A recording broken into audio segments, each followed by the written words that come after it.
Calderon, Stan Clear Entertainment, and we're about to get into this week's Boxing Talk. Over the past weekend, we had a lot of big fights. First, we had the lightweight championship of the world between Robert Easter Jr. and Richard Kami. This was a very good fight that took place on Spike TV. It was an all-action fight from beginning to end. These two undefeated young fighters went toe-to-toe in a very good fight. Now, Richard Kami, he was getting on the inside a lot and landing that right hand right on the button against Robert Easter, who used his height and his reach advantage at times. When he was using that jab, he was doing very effective work. But then he went away from the jab and he allowed Kami to get on the inside and continue to land that right hand against him. These guys were both rocked with some very good shots, and they looked like they were going to drop and fall. Now, the referee made a call that wasn't a very good call because I didn't see Robert Easter Jr. gloves touch the canvas, and they called it a knockdown. But nevertheless, the fight was a very good, entertaining fight, and it went to the scorecards in a very close decision that could have went either way. I scored the fight very close. I think either man could have won that fight, but Robert Easter Jr. got the decision nod, and it was a great victory for this young, talented man. He became the IBF lightweight champion of the world at 135 pounds, and he is a very tall lightweight, and he's going to be a problem for anyone at the 135-pound weight division. I would love to see him against Felix Verdejo and some of the other top fighters at 135 pounds, because this kid is something to watch out for in the near future. Now, the main event of that evening was Daniel Jacobs defending his secondary WBA middleweight title against Sergio Moore in a rematch. It was a fight that we expected Daniel Jacobs to look the way he did. He was in there using his quick hands and scoring multiple knockdowns against Sergio Moore, who was just outclassed in this fight. Sergio Moore has some slick movement. That's why they call him the Latin Snake. But Jacobs, when he landed on his mark, he put his man down. And this guy, Sergio Moore, didn't have anything to offer in return. It was a stoppage in the 7th round. And another knockdown. Step on the apron, it's over. I think the referee is looking very, very close. Yes, and that's the other question. 2 knockdowns in round number 7. And you know what?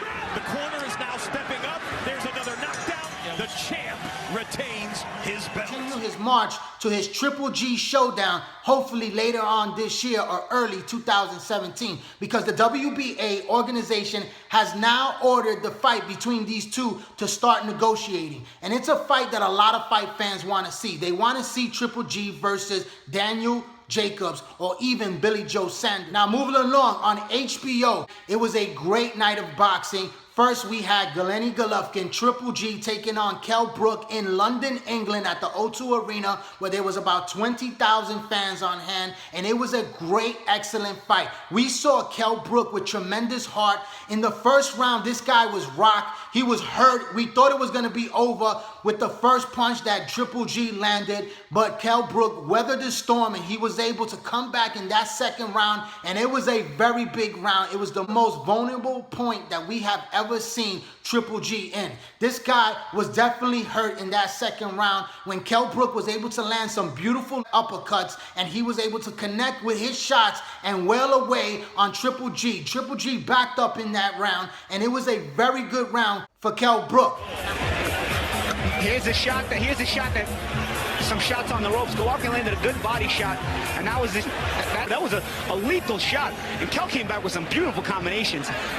Like I say, got hit with that left hook and he looked stunned momentarily. It looked like his legs went under him a little bit, but he recovered well. And he landed some hurtful looking. I know it's only round 2, it's just a good, and it's very impressed and shocked, if I'm honest, with what's happening. Adam, you know what I'm even more impressed with? Dominic Ingle there, so... do you rush him and play the mind game back to him? With the early success from Kell Brook, is he in danger of becoming too max?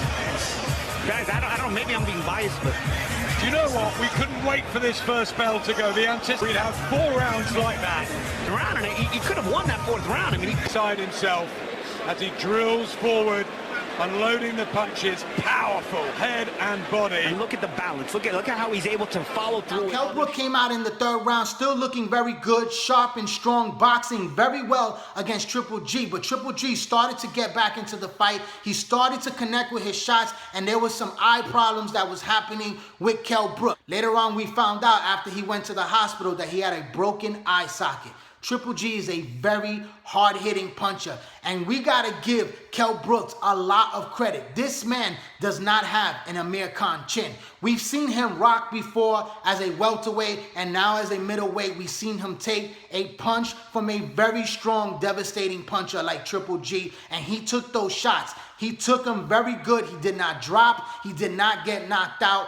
He got stopped because his corner threw in the towel. They saw that he was hurt in the 5th round when he was taking a lot of unanswered blows. Kell Brook said that he was seeing 5 Triple Gs in that ring, that he was not fighting the way he was fighting in the previous rounds, and we knew that something was up because he just stopped fighting in that round and he was taking a lot of punishment. The corner decided to throw in the towel before further damage was to happen to his eye or to his health, because he would have got knocked out badly if the fight would have continued. He's a young fighter. He has a great future ahead of him, and this fight right here has risen his stock as a player in the junior middleweight division, which I believe that he will drop down to 154 pounds. He can have great fights against guys like Lara or guys like Gennady or even Canelo Alvarez, which HBO says that they're very interested in seeing Kell Brook again, and they would like to see him against the winner between Canelo Alvarez and Liam Smith.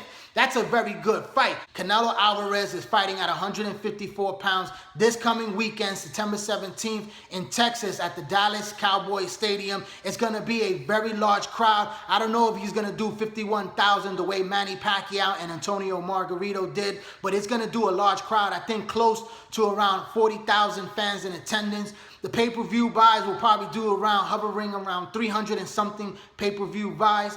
But it's a fight that a lot of people do not know this British fighter that's coming here to the United States in Liam Smith. He's an undefeated fighter. He's a very strong junior middleweight, and he has a WBO title that he's going to put on the line. Alvarez is 26 with 50 fights. This will be his 50th fight. There's not many things that put fear me or scare me. I was always myself fighting in school and stuff like that.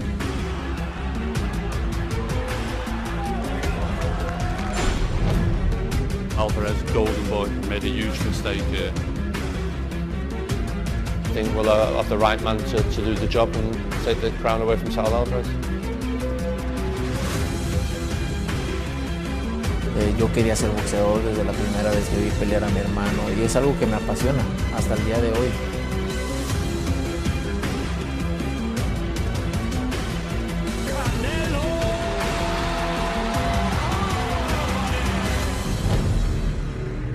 Several fights with him where he's a very tough fighter. He has quick hand speed and he has some good punching power, but he hasn't faced anyone near as good as Canelo Alvarez. Alvarez is a very big junior middleweight. This guy comes into the ring like a light heavyweight, and I think he's just going to be too big, too strong. He's going to take Liam Smith's best shots in this fight. He's going to eat those shots the way he ate Miguel Cotto's shots like Scooby snacks. And I believe that it's going to be the same outcome. Whether he boxes very well, whether he fights on the inside very well, Canelo Alvarez is going to be in total control of this fight the same way he was in the Cotto fight. And he's going to be able to win either by stoppage, which I believe he will get the stoppage, or it will go to the decision if Liam Smith has a very sturdy chin.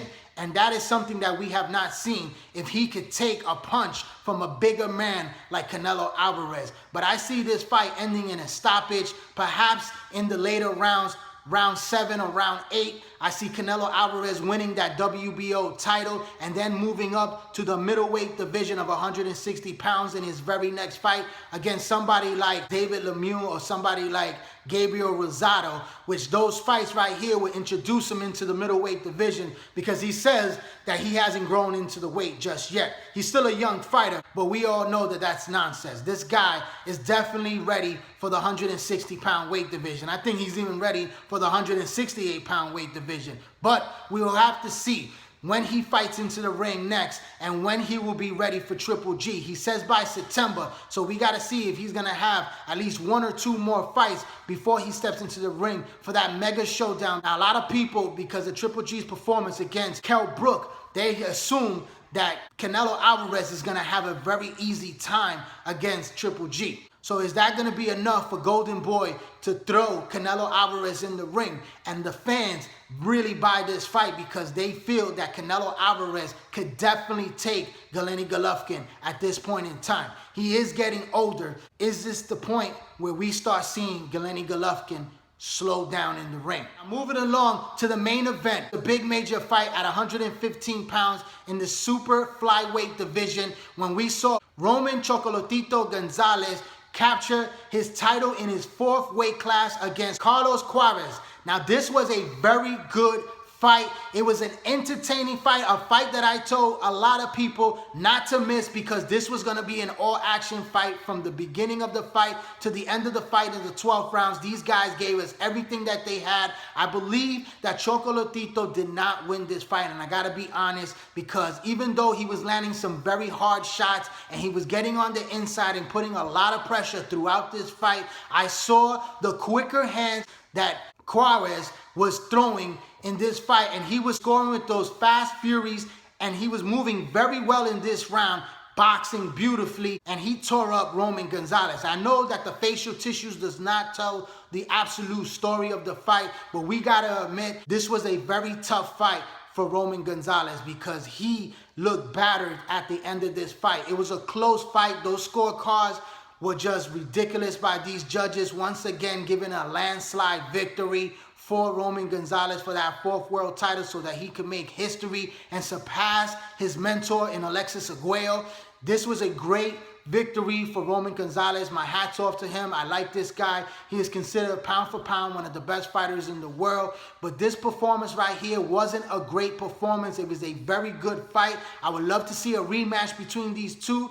I know that the Japanese monster was in attendance ringside, and that's a fight that HBO would love to put together. It is a great matchup, but it might be a little bit too much for Roman Gonzalez because this guy is a very hard-hitting puncher, harder puncher than Juarez, and this guy is a serious threat to Roman Gonzalez. He's undefeated, but he doesn't have that many fights under his belt, but he might be strong enough to hurt Chocolatito.